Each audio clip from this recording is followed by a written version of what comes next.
Welcome back, ladies and gentlemen, to another edition of Through the Fire and the SBN Small Business Network podcast. I am your host, Ryan Wickline, and today we have the second half of the dynamic duo. He is CEO of Next Level University, Global Top 100 Podcasts, business coach, and he has 10,000 plus hours of coaching, training, and podcasting. He is Alan Lazaros. How you doing today, Alan? I'm awesome, thank you. And so second half of the duo, so you did interview Kevin. Yes. So I just Nice. actually released his episode this week. I did with him. Okay, perfect. Awesome. All right. Tough act to follow. We'll see how this goes. Yep. So number one question that everybody's probably wondering, who is Alan Lazaros? Yeah, so it's the messenger, not just the message, so I appreciate the question. I can talk about who I am now, and then I'll talk a little bit about how I got to become this. Who is Alan Lazaros? Someone who is deeply, deeply obsessed with reaching his own unique potential and helping others do the same. I actually have it written over here, to reach my own unique potential and help others do the same. Everything else is secondary. A coach, trainer, and podcaster, CEO of Next Level University. That's kind of the title, but who I am at the core, and I've contemplated that my entire adult life. I care about reaching my potential and helping other people reach their potential, maybe more than anyone I've ever met other than my beautiful girlfriend and future wife, Emilia. And as I've grown older and older and older, because I look still very young, I'm actually 36. And as I've gotten older, I've realized how rare it is to actually care about that. Unfortunately, I actually built a whole company based on it. It's called Next Level University. It's how to reach your own next level. So who is Alan? Alan who is someone who believes in human potential to such a drastic, insane extent, to the point where I can be either someone who helps you tremendously or a pain in the ass. That's kind of funny. So the deck was kind of stacked against you growing up. What kind of adversity did you face as a child? Yeah, so Through the Fire, the name of the podcast, definitely tested a lot, faced a ton of adversity. The high levels of adversity I'll share, but the rest of it is kind of, it's interesting. You reflect on your childhood. I have a therapist now. I started doing therapy in my 30s, and I've reflected back on a lot of this, and I didn't really understand this at the time because growing up, you don't really know. You don't know that your normal is not normal, even though I think intuitively you kind of do. So birth father passed away when I was 2. His name was John McCorkle. He was 28. It was in a car accident suddenly. It was John McCorkle, Jim, Joe, John, Jane, Joan, Jeanette. 6 kids, Irish Catholic family, born and raised in Massachusetts. My mom was 31, sister was 6, I was almost 3. So I didn't really know him well, my sister did.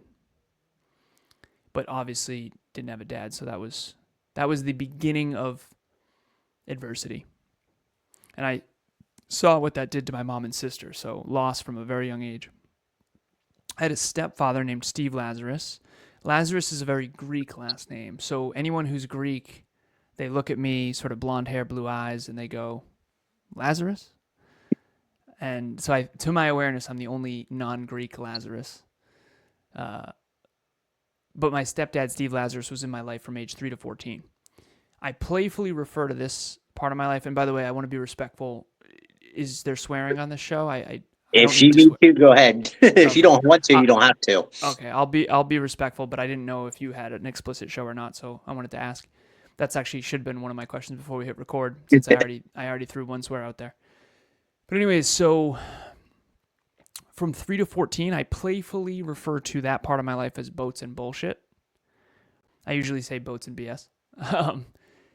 The reason why is my stepfather worked for a company called AGFA. They did hospital computers during the dot-com bubble. So my birth father, John, passed away in 1991.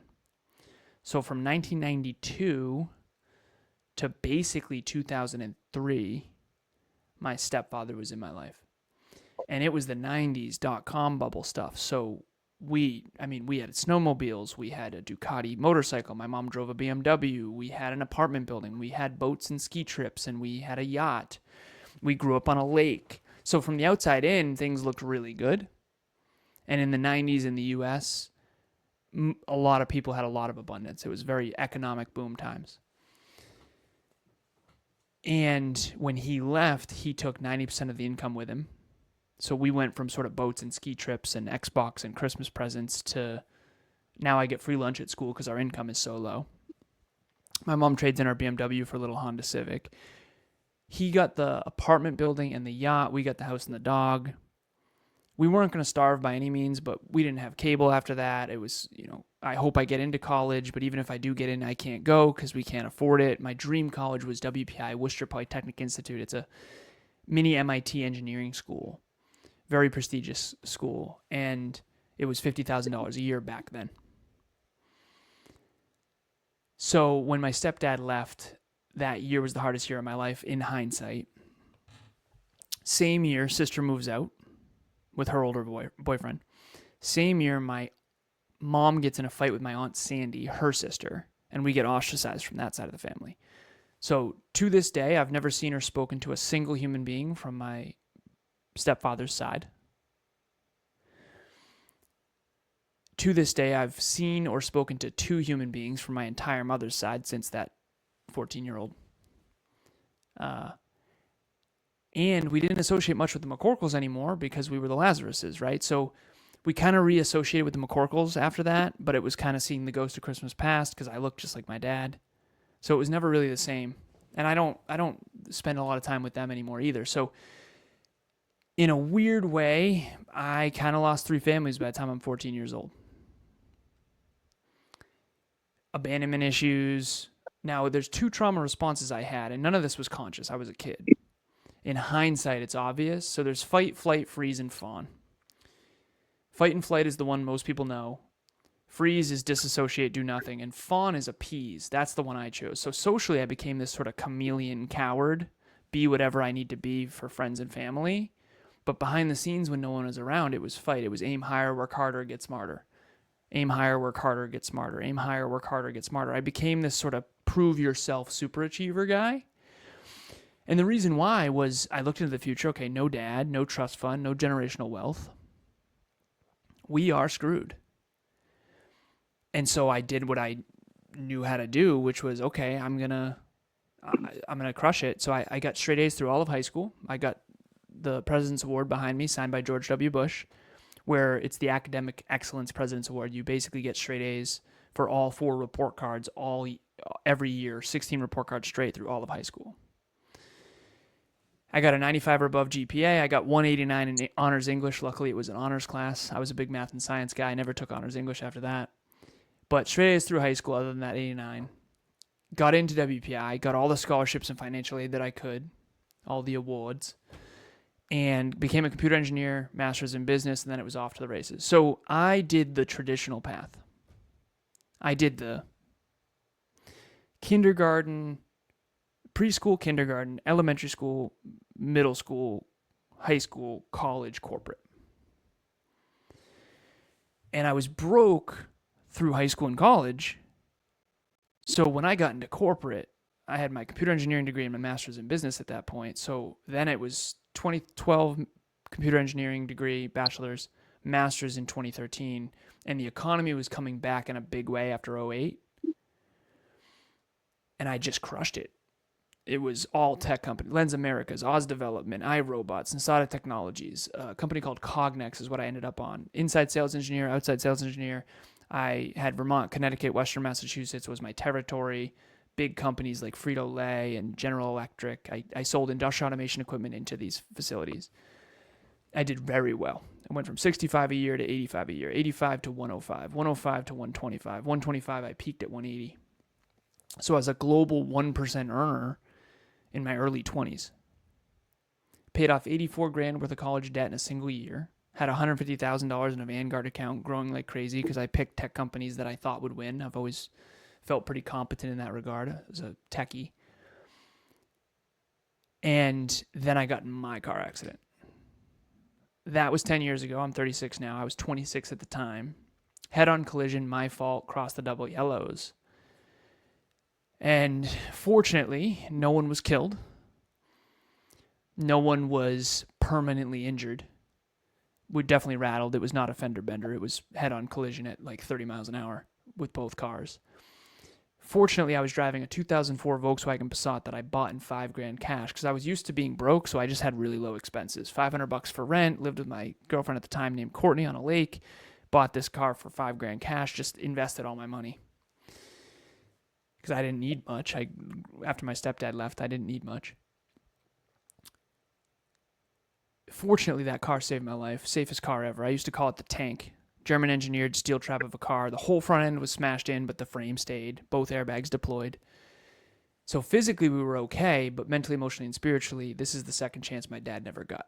My dad died in a car when he was 28. I've seen pictures of his car. I was 26 at the time, and I was just like messed up, mentally, emotionally, and spiritually. And this is the second chance my dad never got. That mortality moment is when I found personal development, self-improvement, personal growth, mental health. The best way I can describe it now is I was externally successful but internally unfulfilled. And then I flipped the script and I went all in on fulfillment first. And then I hoped success would be a byproduct, which it was eventually. That was 10 years ago. I dialed up personal development to 11. I started my own company, Lazaros LLC, what you'll never learn in school but desperately need to know, because when I found personal development, which I know your podcast is about too, it's like, why weren't we taught this in school? Why? Fitness, finance. We eat food every day. We exercise every day. We use our bodies every day. We use money every day. Why didn't we learn anything about these things, right? Courage, humility, work ethic, character, personal development. But we didn't. And so I started a company to try to bring personal development to the school systems. That was, I'm still kind of doing that, but it was good luck getting speeches at high schools and colleges with that tagline. What you'll never learn in school, but desperately in all caps need to know. And so that was 10 years ago. Now we have a global podcast called Next Level University, where we teach people how to reach their potential through health, wealth, life, and love. And to me, that's really what it comes down to is everyone wants to be healthier, wealthier, and more in love. But not everyone will, because not everyone is willing to work on themselves. And I think that working on yourself is the only way to be successful in the real world with real people. And that's kind of the behind the scenes that people don't see on social media. Yeah, I completely agree with that. After your car accident, when you looked at yourself in the mirror, what did you realize? The first one is just how much I've let myself go. I'm someone who, looks now like I take care of myself, but I drank too much and too often, too many friends. I had high school friends I brought to college and college friends I brought to corporate. They had a referral program at Cognex. I brought like a bunch of my friends there. I think that the abandonment challenges, I wanted to bring everyone with me. And over time, you realize that's not going to happen. And I just didn't take very good care of the asset. And the asset I'm referring to is my own physical, mental, emotional, and spiritual development. And particularly physical. I'll never forget this. I think it was 2014.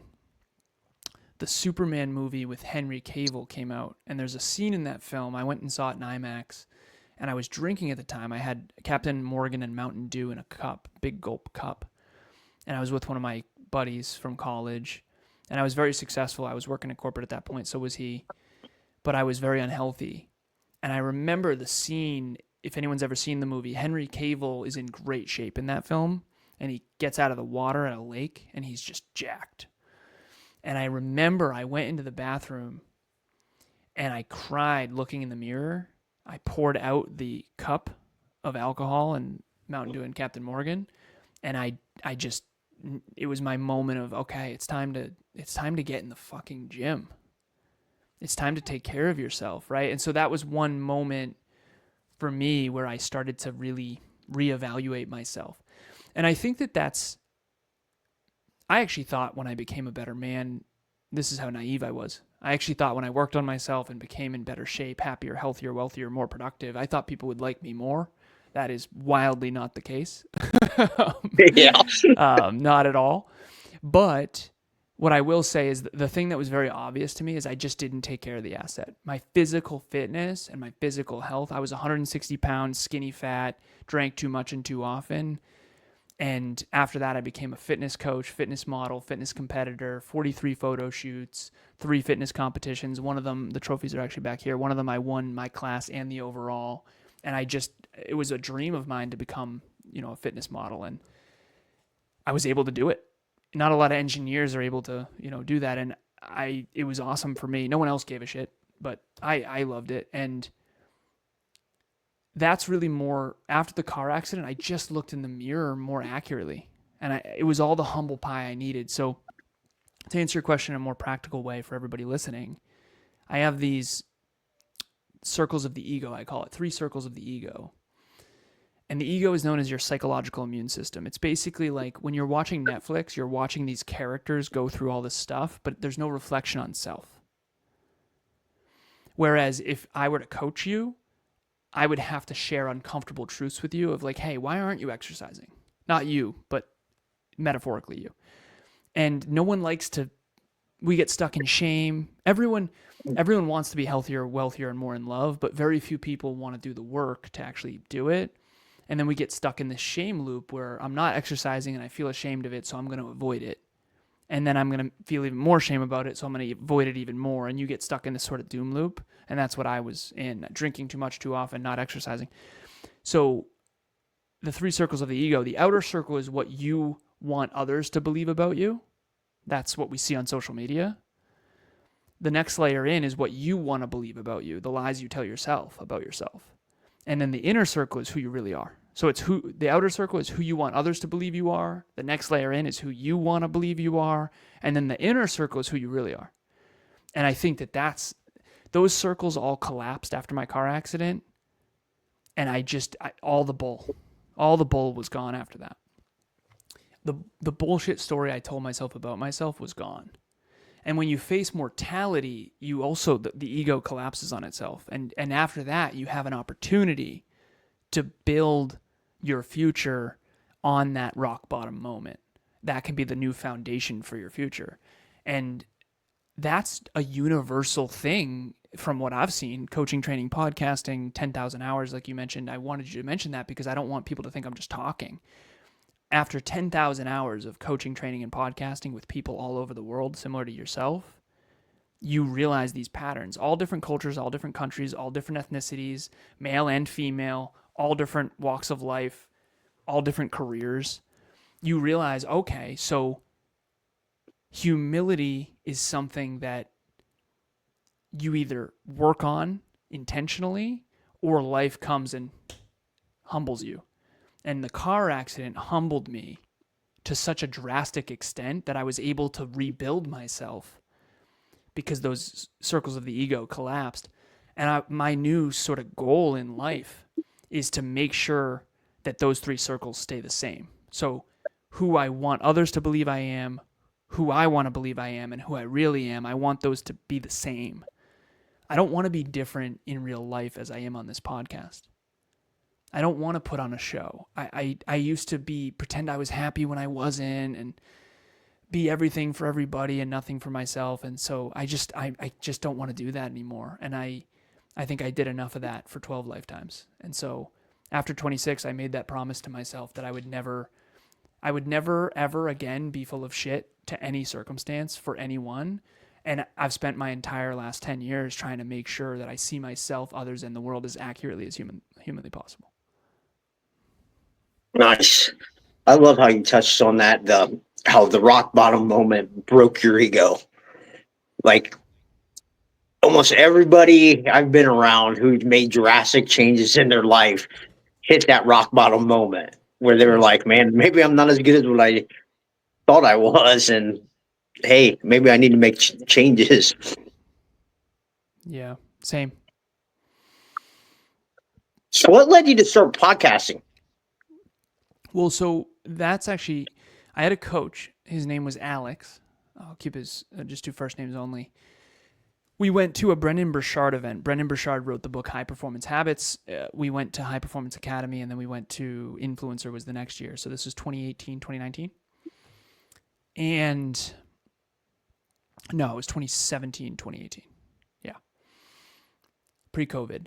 And at that event, I met someone, the first one, High Performance Academy, named Alex, and he coached me. He was like, dude, I have to coach you. This, will you give me equity? I coach people, all this stuff. And I realize now in hindsight, he saw something in me that he saw drive.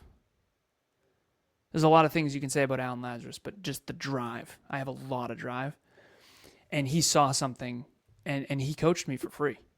Because I said, no, I'm not willing to give away equity. I've actually had mentors offer me, invest a lot of money in the millions, and no, not interested. I want to do this myself. I want to bootstrap this. So Kevin and I bootstrapped the company. With our own money, we reinvest back in the company, and then it grows. And a lot of people don't do that. It's actually taking a lot longer than what would have been if we had invested. But I didn't want anyone's hands in our cookie jar, because I don't want anyone to be able to tell us what we can do with our company. But anyways, so Alex coached me for free. I actually screwed it up because I was late a few times. But he had this conversation with me. He said, okay, what are your dreams? And I wrote them all out. I mean, I had so many. I had a vision board with all of them written out. It's a vision board. It's a whiteboard with all numbers and all my dreams. And I said, fitness model, fitness competitor, fitness coach, speaker, podcaster, all this stuff. And I wrote them all out. And he said, okay, if you had to go all in on one, you can only do one. I said, no. I'm going to do them all. I've been doubted my whole life. So it was like, no, I'm doing them all. He said, it's a hypothetical question. Relax. It's like, not another naysayer, And now I understand what he was doing, because I do this now. And he was 42 at the time. I think I was in my late 20s. And he said to me, hypothetically, if you had to go all in on one of them and you could only do one of them, what would it be? Hypothetically. And I said, I think it'd be podcasting. At that point, we had the Hyperconscious podcast, which is before we rebranded it to Next Level University. And I said, podcasting. He said, why? I said, we're meeting listeners. I'm connecting with people all over the world. I get to speak without permission. So the podcast is an opportunity for me to master my craft of oratory and speaking without having to get a speech. Because back then I was speaking at colleges and high schools and middle schools, and I needed their permission, the gatekeepers, in order to go and practice. And I'm someone who loves mastery, so I want to get better and better and better, and I can only do it based on the reps that I do. So I was trying to get free speeches. I was trying to get paid. It was a whole thing. So I said, I get to speak every week on the microphone without needing permission. And Kev and I are connected. I feel like I belong well with him. We both grew up without fathers. He was raised by two women, so was I, my mom and my older sister. His mom and his Mima. He didn't meet his dad till he was 27 years old. Till Kevin was 27 years old. He didn't have his dad growing up. So we had that sort of connection. And he said, okay, if you go all in on that one, you can have all the others. Got it. So we went all in on the podcast after that. And I mean all in. I'm talking, you don't do 2,117 episodes unless you're all in. And these are not small episodes. I think our average is 25 minutes per episode. So, and some of them are an hour and a half, and some of them are 15 minutes, but the average I think is around 25. The point that I'm making with that, though, is it's a weird paradox. When you go all in on your thing, somehow you have a much bigger impact. And then you're kind of allowed to do all the other stuff. So now I train and I coach and I podcast. But if I didn't go all in on the podcast, I wouldn't have the permission to do all that. I wouldn't even be here right now. So why did I start podcasting? I wanted to speak personal development and success principles into the lives of other people on my own terms. And I couldn't do that I remember there was a middle school that I got invited to. I met the principal and I wanted to come speak at an assembly, and she was telling me what I couldn't say. And I was just, damn, it's like, I can't lie to these kids and tell them it's going to be easy and everything's going to work out. That's BS. It's not going to work out. It'll work out if you make it work out. It's your responsibility. So I didn't want to be censored. And the only way to not be censored is to make sure that you can do your own work on your own terms. And that's very hard to do, because usually what's the meaningful work that you feel called for is not what the economy pays the most for. there's a way to integrate it, but it's very challenging, and that's a business conversation if you want to go down that road. Yeah, go ahead. Okay, so passion, purpose, and profit is kind of the formula we use. We have a group coaching program. We've done 19 groups. We do them every quarter. It's called the Next Level Podcast Accelerator.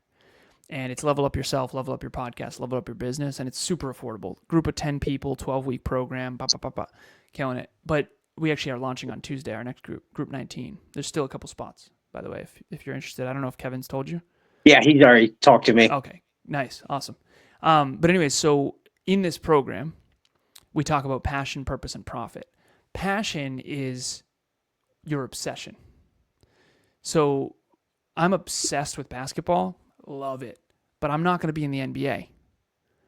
So I'm not going to be profitable. I'm obsessed with business. So passion for me would be business. Purpose would be business coaching, helping others in their businesses. So passion is I grow my own company. Purpose is I help others grow their company. Profit is I do it for a fee. So passion into purpose into profit, passion into purpose into profit, passion into purpose into profit. The problem with most people that I've seen coaching over the last 10 years, their passion is not profitable. There's a couple reasons. Either there's no need in the economy. So you get paid in proportion to these three things. Number one is how needed is what you do.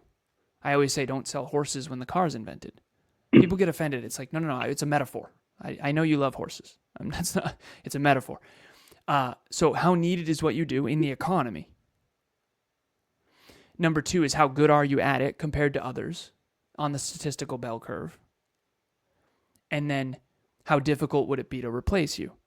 A Michael Jordan, for example, how good is he? How needed is basketball? Well, 200 years ago, he would make no money because there was no market for basketball. There was no NBA. But in the 90s, the NBA was huge. So how needed is basketball? Pretty needed. A lot of people love it. How good was he at it compared to others? Best on planet Earth. And then how difficult would it be to replace him? Impossible. So he gets paid a lot more than a bench player. That's how the economy works. You get paid in proportion to the difficulty of the problems you solve and the demand in the marketplace. So the problem, and to bring this more practical, I see these business owners who want to start businesses because they're passionate, but it's not providing a need that other people need. So plumbing, for example, everybody needs plumbing. There's not enough plumbers. Plumbers are in demand. Seriously. Depending on where you live. In Massachusetts, I'll just speak for Massachusetts. So plumbers get paid a lot of money in Massachusetts because there's not enough of them and everyone needs them.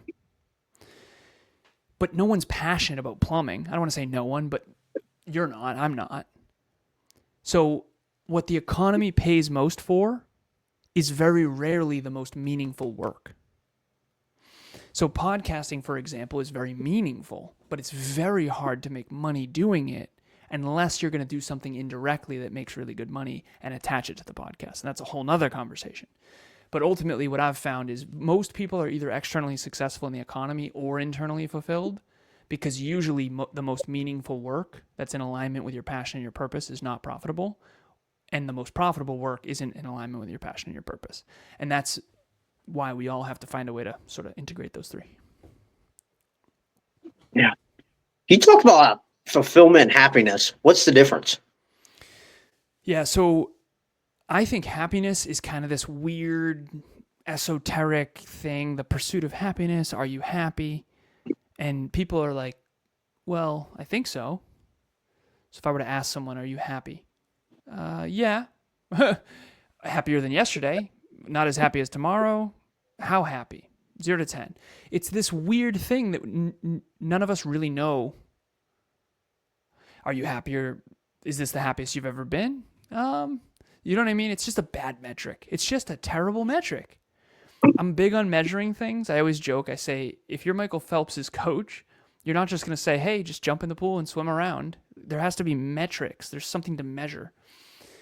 And so I think we all, if you ask a mom or a dad, what do you want for your kids? They'll say, I want them to be happy. But that's not a good metric, because happiness is a byproduct, just like laughter. If I want you to laugh authentically, I have to say something funny. Laughter is a byproduct of me saying something funny. So it's just a bogus metric, unfortunately. And it's what everyone is told we should go for. It's like, everyone, pursue happiness. How? What does that even mean? So fulfillment, and again, I'm an engineer, so everything is a formula for me. It's three things. It's joy, pleasure, and fulfillment. Joy is being in the present moment, enjoying what you're doing. So right now I'm in joy, I'm enjoying this. Pleasure is if then. If I eat this donut, then I'll be pleasure. Then I'll get dopamine. Then I'll get the sugar high. Pleasure is a trap, in my opinion, genuinely. I'm not saying you shouldn't have any pleasure, but if you chase pleasure your whole life, usually the things that are the most pleasurable in the moment are actually worst for you. Drugs, alcohol, pornography, you name it. The things that are fulfilling are the opposite. Nobody likes the Stairmaster. But after you're done with the Stairmaster, you feel fulfilled because you actually challenged yourself and you grew. So I think fulfillment is the byproduct of alignment with growth and contribution and your uniqueness. I think fulfillment is what all of us really want. Fulfillment is the soul's recognition of alignment with its highest self. In other words, I don't believe you can be fulfilled if you're not reaching towards your potential, if you're not fulfilling your calling. And I know that all sounds very fortune cookie, but it can be as simple as, I know I'm here to help people reach their potential. And when I'm doing that, I feel fulfilled, even though it's not pleasurable. I'm not in pleasure right now. This is hard work. I'm trying to articulate things right. My head hurts kind of. It's been a long day. It's the 4th of July. Everyone else is frolicking while I'm here working. Yeah, exactly. And so a lot of people are in Pleasure Town right now in 4th of July, and I'm here working. Which one's more fulfilling? I guarantee you I'm more fulfilled, but they're definitely having more fun. And that's okay. That's a trade-off. That's called life. We have to be adults. We have to grow up eventually, right? So I think happiness is a bad metric. I think fulfillment is what everyone wants. And I think fulfillment is a byproduct of meaningful goals in alignment with your potential and your greatest level of contribution. So aiming at the highest possible good that you can conceptualize and believe in, and then working toward learning and growing toward that is very good for our neurochemistry, good for our neuroscience, good for our neurobiology. It's very good for the organism.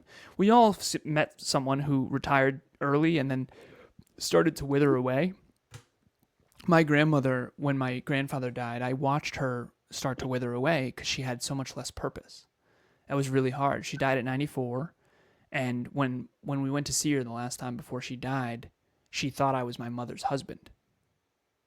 And she turned to my mother and she said, "You picked a good one." And it was funny, but also really sad, right? The truth is my grandma never really took good care of her brain.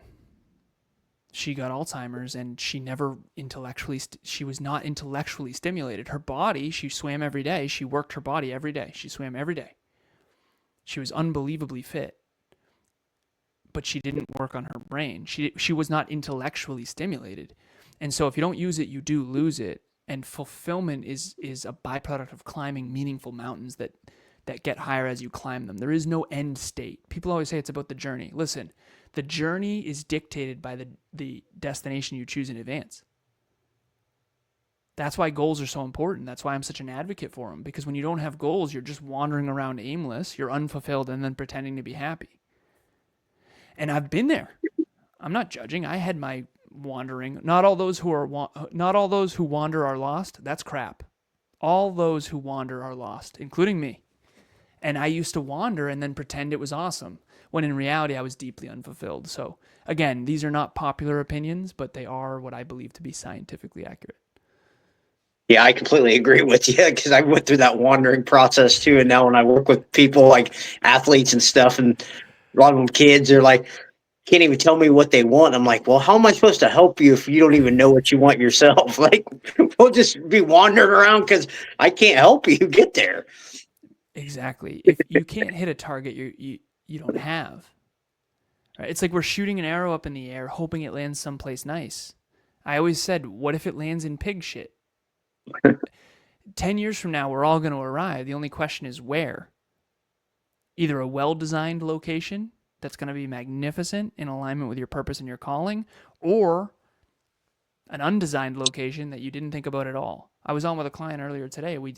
I call it the Next Level Wealth Builder. It's a spreadsheet with columns. It's like, here's your age, here's the year, here's what you did for a career to make income, here's your nest egg, here's your debts, and it goes through.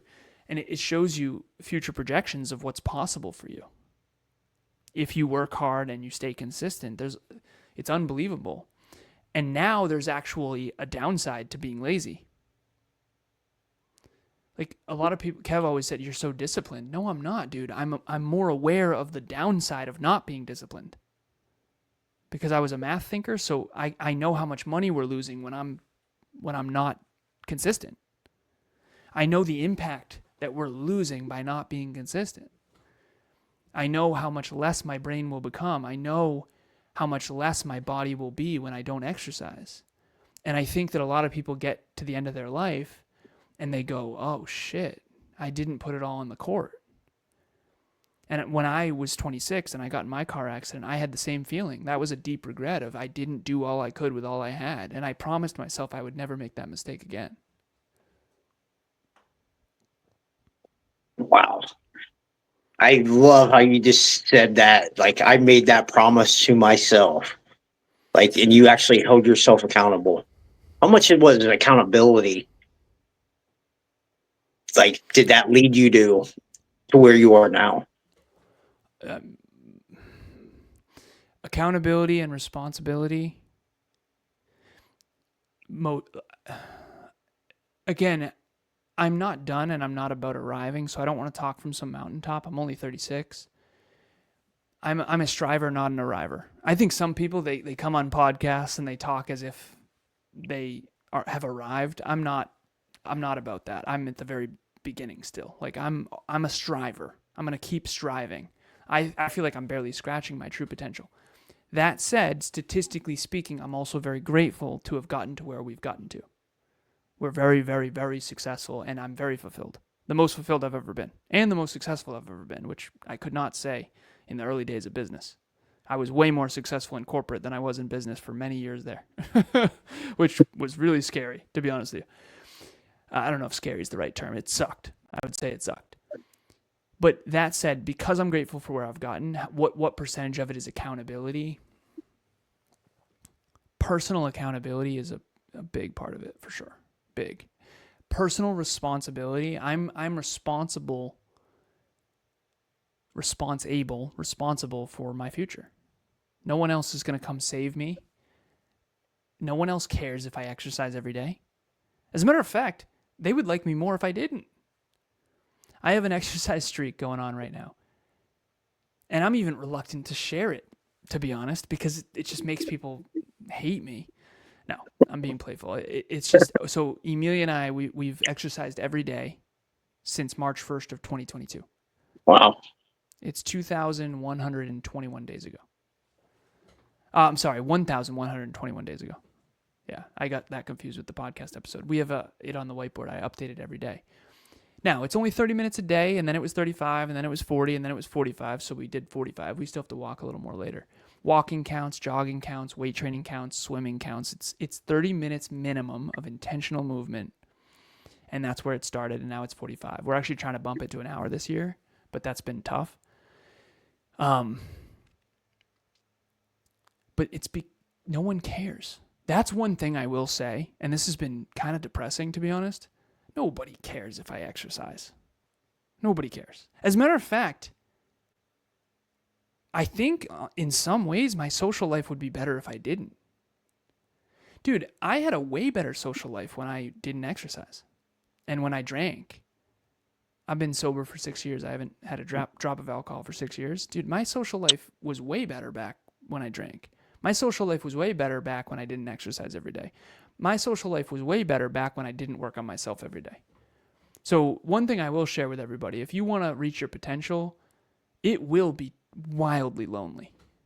Wildly. Luckily, I have an 18-person team, and I have my beautiful girlfriend, and we've created a company around Next Level, reaching your potential. So we've created a company and a community that's global around this idea of reaching your potential, 1% improvement in your pocket from anywhere on the planet every single day.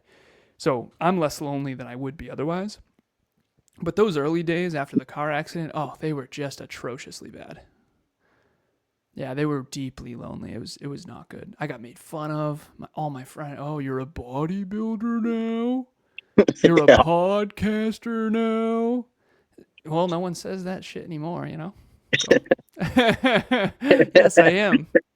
And now they reach out. It's so funny. I've gotten people reach out like, I always knew you could do it. First of all, that's a bold-faced lie. Secondly, I don't need you to believe in me now. I needed you to believe in me back then. So by the time you have people believe in your dream, you won't need them to anymore. That's the paradox of dream chasing. That's what so many people don't understand too. I mean, when you decide to go all in on yourself, I mean, you lose almost everybody around you, because I've done this multiple times. And then, like, you don't want to, your friends don't want to be around you. They all make fun of you. Yeah. And it's lonely because there's no clapping for you while you're failing. And It's brutal, man. So here's what I would say. It's deeply fulfilling in the real world. I think we all live in the real world or the social world. There's two worlds we all have to live in. The real world is the actual marriage. The social world is the wedding photos. I think that's a good metaphor. So everyone's wedding photos look great. Not everyone's marriage is great.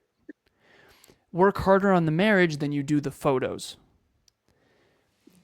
I think that when you work on yourself every single day to reach your true potential, your real life will get better. It'll get way better. I mean, you'll be more fulfilled, more fit, more happy, healthy, productive.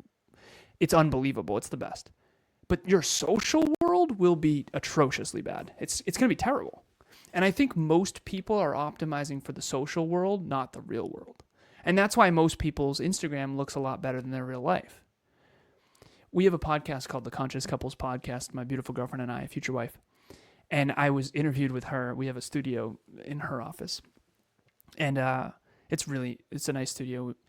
And we were being interviewed and we were side by side. And I stopped the interviewer. Her name's Shada. Bold Beginnings with Shada. And I said, you know what really bothers me? She said, what? I said, our relationship is so much better than this off camera. It's so hard to like button up and be on a podcast and get interviewed and we're dressed real nice. I want to be playful. Our relationship, this is 1/10 of what it really is in real life. But I've also in the past been in a relationship where socially it looked great, but behind the scenes it wasn't good at all. So I've been on both sides of that coin. There's that's a paradox. Emilia and I's real life is so much better than our public life. And I remember in the past, I had a girlfriend where my real life was not good. And socially, we looked great. Everyone thought we were the best couple ever. So there's something to that too.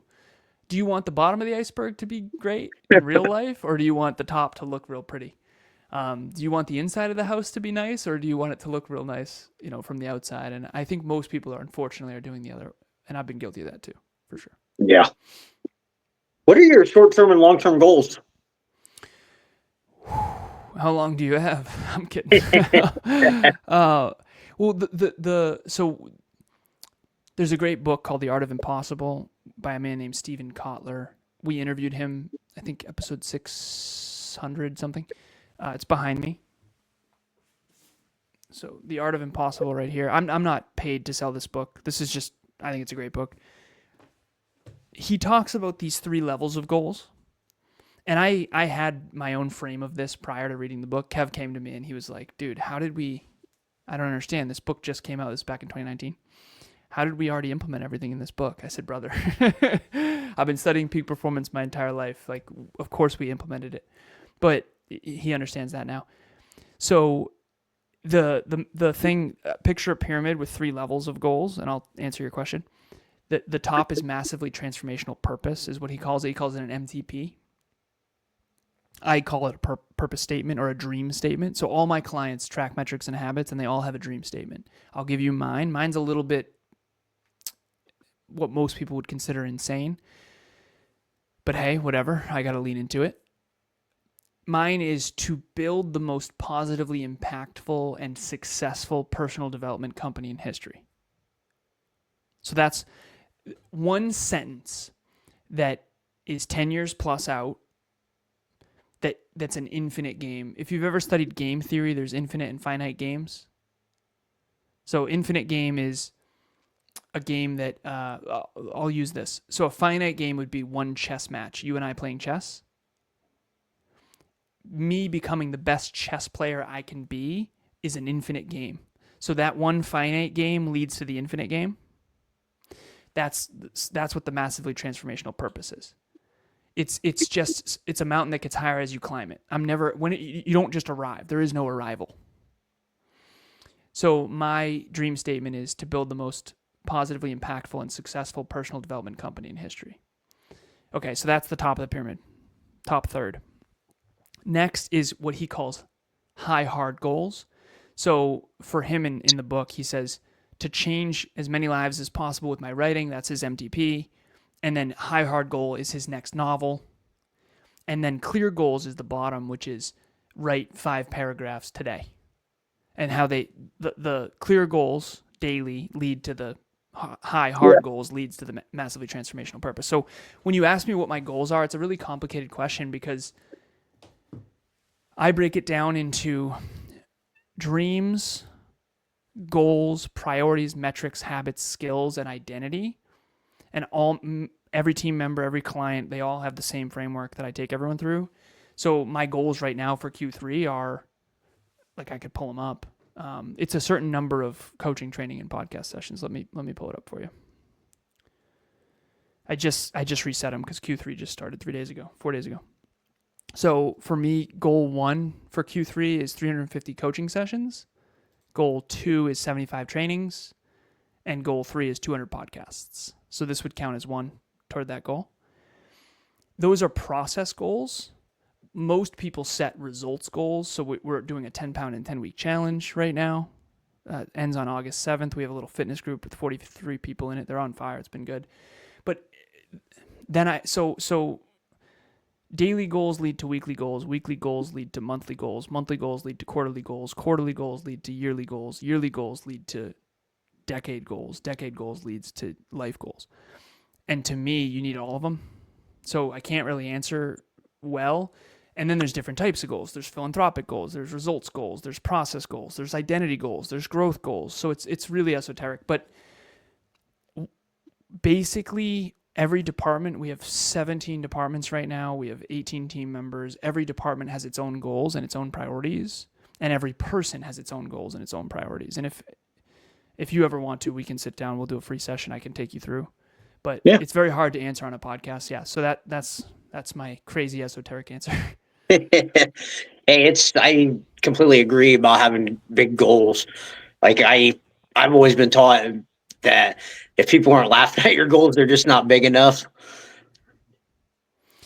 I think for people with high self-belief, that's really good. I have that too. For people with low self-belief, I don't think that works. And it's known in the psychology as self-efficacy. So Kevin, I don't know if he talked to you about this at all, but my goals would freak him out and his goals would be silly for me. And I'm not trying to be unkind. I love Kev. Yeah. We have this saying now, aim too high and you'll get humble pie. Aim too low and you won't grow. And so he would aim too low and I didn't grow. And I would aim too high and he would freak out. And so what we've come to realize, it's all based on internal self-efficacy, which is also known as self-belief. And it's usually unconscious. So a lot of people think they believe in themselves, but deep down they don't. That's why they don't take action. Because you have the conscious, subconscious, and unconscious. So unconscious is where your beliefs are stored, unconscious and subconscious.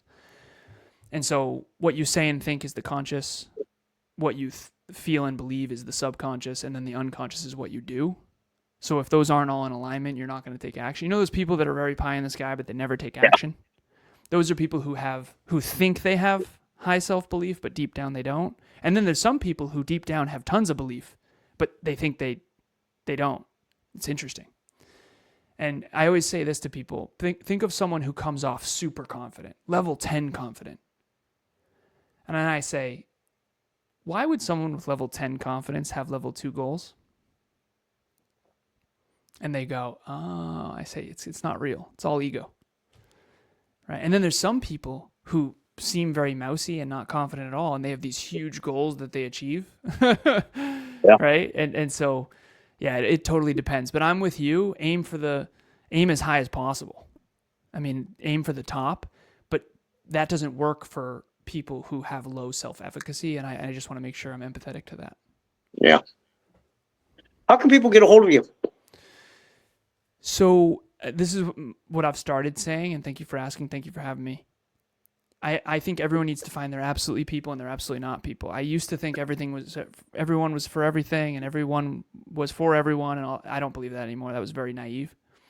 So my absolutely people, if you are my absolute people, if you're out there watching and listening, are people with high humility, inward humility, because a lot of people don't think I have outward humility, and I understand why.